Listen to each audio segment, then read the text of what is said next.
આજકાલ cyber crimes એટલા બધા વધી ગયા છે એટલે એમાંથી જાહેર જનતા છેતરાના એટલા માટે મારો એક અનુભવ કહું છું.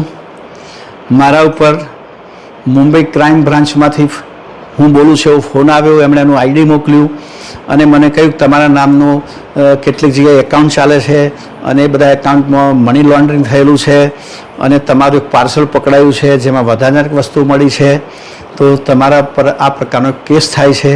એમણે એક બનાવટી એફઆઈઆર કરીને મારા પર મોકલી, વોટ્સઅપ કર્યું કે આ પ્રકારનો તમારો કેસ છે. અને પછી કહ્યું કે હવે તમારા ખાતાઓ કેટલા છે, તો ખાતાની માહિતી માગી તો કે આ બધા ખાતામાં તમારા હવાલાના પૈસા નથી આવ્યા, એનું કોઈ પ્રમાણ નથી, કારણ કે બીજી જગ્યાએ તમારા નામના ખાતા છે એમાં મની લોન્ડરિંગ થયું છે, તો આ ખાતામાં પણ થયું હશે એટલે આની ઇન્ક્વાયરી કરવી જરૂરી છે. તો તમે કહે છે કે આ ખાતાના પૈસા જેટલા છે એટલા અમે એક ખાતું મોકલીએ છીએ, આ